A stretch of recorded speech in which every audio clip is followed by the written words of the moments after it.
इससे पहले वाले वीडियो में मॉर्फोलॉजी चैप्टर जो है आपका फर्स्ट ईयर की बायोलॉजी का मॉर्फोलॉजी फ्लावरिंग का, मैंने आपको 9 हेडलाइन बताए थे, जिसमें पहला रूट था और दूसरा स्टेम था, तीसरा लीफ और चौथा इन्फ्लोरेसेंस और पांचवा आपका जो था फ्लावर और छठा फ्रूट और सातवां सीड और आठवां आपका सेमी टेक्निकल टर्म्स थे और लास्ट में आपको 6 फैमिली मैंने आपको बताई थी। मैंने पहले बताया हुआ है कि हमारे लगभग 264 वीडियो आपके पास जा चुके हैं और लिखा हुआ अपने बाप का होता है। कभी भी आप वीडियो को देखें तो अपनी कॉपी रख करके पेन को रख के जरूर रखें और उसमें जो इम्पोर्टेंट पॉइंट आपके सामने आते जाते हैं उनको 1 बाय 1 करके आप ट्रेस आउट करके आप लिखते जाएं तो वो आपका हमेशा के लिए पक्का हो जाएगा, आप कभी भी हारोगे नहीं। ठीक है, लिखा हुआ अपने बाप का। तो अब हम पहले पार्ट में जाते हैं, किसके? मॉर्फोलॉजी ऑफ फ्लावरिंग प्लांट के रूट में जाते हैं। मैंने आपको पहले बताया कि root always originate from radicle. दूसरे शब्दों में आप कह सकते हैं elongation of the radicle is a root. Right है, रूट जो होती है नेगेटिवली फोटोट्रॉपिक है, लेकिन पॉजिटिवली आपकी जो है वो जियोट्रॉपिक है, हमेशा जीन के अंदर जाती है। कोई भी चीज़ अगर ग्रोथ करती है तो उसके ऊपर एपेक्स जरूर होती है जहाँ पर आपके मेरिस्टेमेटिक सेल होते हैं। ठीक है, तो रूट की हम बात करते हैं डाइकोटोलिडन और मोनोकोटोलिडन में। जो आपके एनसीईआरटी जो मेन पॉइंट है, फर्स्ट ऑफ ऑल ऑरिजिन जो है किसी भी रूट का रेडिकल से होता है। यहाँ आप देख रहे हैं कि ये सीड है, ठीक है, और कोटिलिडन को तोड़ करके रेडिकल माइक्रोपाइल से सबसे पहले बाहर आता है। The first part to come out from the seed during the germination, that is your radicle. Because to meet the basic requirement जो है वो आपको क्या चाहिए? पानी और मिनरल। इसके लिए रूट तेजी से पहले इस्टेब्लिश करती है। तो याद रखिए, डाइकोट में रूट जो रेडिकल से निकलती है और वो परमानेंटली रहती है, और जो रूट रेडिकल जो निकलती है वो आपकी प्राइमरी रूट होती है, वो कंटिन्यूसली ग्रो करती है। ठीक है, प्राइमरी से जो ब्रांच निकलेगी उसे आप सेकेंडरी कहोगे, और सेकेंडरी से जो ब्रांच निकलेगी उसे आप टर्शरी कहोगे।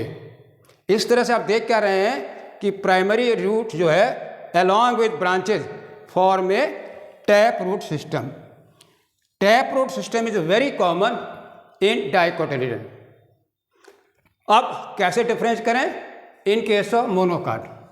ठीक, प्राइमरी रूट जो होती है, जो रेडिकल से निकलती है, वो याद रखिए शॉर्ट लिव्ड होती है।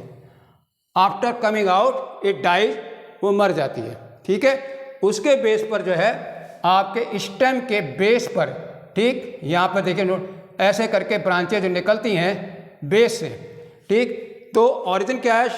प्राइमरी रूट के मरने के बाद number of root originate from the base of the stem. इस तरह से जो है constitute the fibrous root system. Dicot के सिस्टम में, प्लांट में आपको टैप रूट मिलेगा। मोनोकाट के अंदर आपको ऑलवेज फाइबरस रूट सिस्टम मिलेगा। ये डीप रूट सिस्टम है, ये शैलो रूट सिस्टम है। इसको आप उखाड़ सकते हो, लेकिन इसको आप कभी भी उखाड़ नहीं सकते। ठीक है, ये बहुत ही स्लो और ये बहुत ही फास्ट लाइफ प्लांट के लिए अडॉप्ट हुआ है fibrous root system. In a minimum time maximum जो है वाटर की और मिनरल की सप्लाई पौधे को दी जा सके। हम समझते हैं यहाँ पर आपको क्लियर हो गया। ठीक, रेडिकल ऑरिजिन इसका स्टेम के बेस से। अब आप देखिए तीसरा सवाल आ रहा है एडवेंटिशियस रूट। एनसीईआरटी की किताब में आपको टाइटल जो मिलेगा, यहाँ पर हम आपको पॉइंट क्लियर कर देना चाहते हैं कि ये रेडिकल से डेवलप हो रही है, इसमें रेडिकल शॉर्ट लिव्ड है, ये आप क्या बेस से निकल रही है, तो आपका क्या फाइब्रस है। But why to have another third root? वो जरा देखिए, एडवेंटिस। एडवेंटिसिस का मतलब होता है किसी वेजिटेटिव पार्ट से, स्टेम से, लीफ से कोई भी जड़ निकलती है उसे आप क्या कहोगे? एडवेंटिशियस रूट कहोगे। याद रखिए, arise from other than radical. इसमें आपका रेडिकल था, इसमें भी रेडिकल था लेकिन खत्म हो गया, तब उसके बेस से निकले। लेकिन यहाँ पर जो है they never arise from the other than, ठीक, arise from other than radical. तो यहाँ पर रेडिकल का कोई भी मायने नहीं होता है। ठीक है, अब जरा एग्जाम्पल देखिए। एडवांटेज आपका नीट का सवाल बता रहे हैं, यहाँ पर आपका ये हो गया, ये आपका मोनोकॉट का हो गया। एडवांटेज एग्जाम्पल सम ग्रासेस, आपने देखा होगा ग्रासेस क्या नोड और इंटरनोड होते हैं, उसमें इंटरकलिंग मेरिस्टेम पाया जाता है, तो वहाँ पर उसके नोड से जो है आपकी शाखाएं निकल आती हैं। From each node large number of roots arise, ये देखिए फिर बढ़ जाता है, फिर बढ़ जाता है। बनियान, मोनिस्ट्रा, मनी प्लांट, उसमें भी आपके एडवांटेजेस है। तो आपका ग्रासेस वाला एग्जाम्पल हो गया, मोनिस्ट्रा वाला हो गया, बनियान ट्री हो गया, ठीक है। अब कुछ मोटी मोटी बातें करते हैं, what are the functions of root, ठीक। यहाँ पर आपको बता दिया कि रूट की डेफिनेशन क्या है, उसका ओरिजिन क्या है, कितने तरह के होते हैं, टैप और फाइब्रस और एडवेंटिसेस, ठीक। ओरिजिन बता दिया, एग्जाम्पल आपके सामने 3 बता दिए, कभी गलती ना करेगा, मैचिंग में आता है सम ग्रासेस, मोनिस्ट्रा और बनियान ट्री। बम फंक्शन देखिए आपके सामने, पहला जो है absorption of water, this is the basic requirement of the plant to have water and mineral, बिना मिनरल के ग्रोथ नहीं होगी। Anchorage to the plant body to the soil, मिट्टी में पौधे को जमा के रखना, फिक्स करके रखना।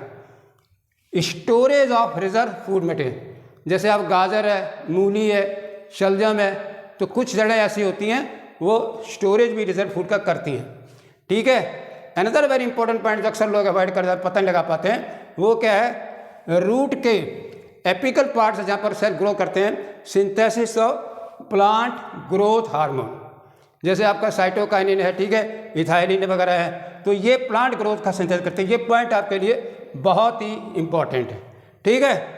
अब आ रहा आपका अगला हेडिंग जो एनसीईआरटी किताब में है, रीजन्स ऑफ द रूट। किसी भी जड़ को आप देखेंगे कितने रीजन मिलेंगे, तो पहला सवाल है देयर आर 3 रीजन। पहला है आपका number 1 region of meristematic activity, एक रीजन ऑफ ये देखिए इलोंगेशन 2 और region of maturation 3। If I put the number 1 and number 2 and number 3, आप जरा देखिए गौर से कि सवाल कैसे उठेंगे। बम रूट की अपेक्स पर क्या है, रूट कैप है, ये thistle like thimble like structure है कैप का, जो कि आपके रूट के अपेक्स पर लगा होता है। ये जो आपकी रूट कैप है, ये कौन से मेरिस्टेमिक टिश्यू से बनती है, बहुत इंपॉर्टेंट सवाल है। Root cap develops from calyptrogen meristematic tissue. Calyptrogen cuts cell outward towards the soil, मिट्टी की तरफ ये सेल काटेगा, अंदर की तरफ नहीं काटेगा, तभी ये कैप बनाता है। अब आप पूछो इसका फंक्शन क्या है, most important function of the root cap which will protect the root apex from the injury, यानी जड़ को कोई किसी प्रकार की चोट न पहुंचे, इसके लिए सबसे पहले आपको रूट कैप उसकी रक्षा करता है। बम इसी रूट अपेक्स पर मेरिस्टेम एक्टिविटी है, बीचों बीच में एक ऐसा जोन भी है जहां पर सेल डिवीजन बिल्कुल नेग्लिजिबल है। तो सवाल आपको नीट का बता रहे हैं, क्यूइसेंट सेंटर एक एम्ब्रियोनल सेल है, वो कहाँ पाया जाता है, शूट अपेक्स में नहीं है, किसमें, रूट अपेक्स में। सवाल को पकड़िएगा, कैलेप्ट्रोजन का सवाल हो गया, रूट कैप का सवाल हो गया, ठीक है। यहाँ पर सेल जो लगातार डिवाइड होते हैं, डिवाइड होने के कारण इसको कहते हैं रीजन ऑफ मेरिस्टेमेटिक एक्टिविटी। इसके बाद क्या होता है, सेल के जो है पानी को एब्जॉर्ब करके वैक्यूल बनते हैं and elongation of cell take place, यानी सेल की लंबाई बढ़ जाती है, जिससे रूट की लंबाई भी आपकी बढ़ जाती है, ठीक है। इसलिए जो इसको आप कहते हो रीजन ऑफ इलोंगेशन। याद रखिए मेरिस्टेमेटिक सेल में प्रोटोप्लाज्म बहुत गाढ़ा होता है, इंटरसेलुलर स्पेसेस नहीं होते हैं, बहुत ही प्रोमिनेंट न्यूक्लियस होता है and they are always in the state of continuous cell division. उनका काम ही है सेल को डिवाइड करना डीएनए रेप्लिकेशन के द्वारा, और यहाँ पर आपका क्या है, सेल का एनलार्जमेंट होता है, ठीक, लंबाई बढ़ जाती है। इसके बाद जो तीसरा हिस्सा जो आ रहा है वो है आपका मैच्योरेशन। ऑलवेज रिमेंबर इलोंगेशन के बाद जो इंपॉर्टेंट पॉइंट आता है द सेल डिफरेंशिएशन, यानी सेल का डिफरेंट का मतलब क्या है, different of structural and functional changes. Epiblema बनेगी जिसके ऊपर रूट हेयर होंगे, कॉर्टेक्स बनेगी, एंडोडर्मिस बनेगी, पेरिसाइकिल बनेगी, एक्सार्क वेस्कुलर बंडल बनेगी, and that is why you call region of maturation that show differentiation of the different types of the tissue. तरह तरह के ऊतकों का विभेदन इसी भाग में होता है। ओके, लास्ट में आपको एक सवाल और बता दूं, रूट हेयर क्या है? ये ट्यूबुलर आउट ग्रोथ है। किससे? एपिब्लेमा से। यूनिसेलुलर, यूनिन्यूक्लिएट एंड ऑलवेज ठीक have a finger like projection to absorb water and mineral. ठीक है, ये रूट हेयर की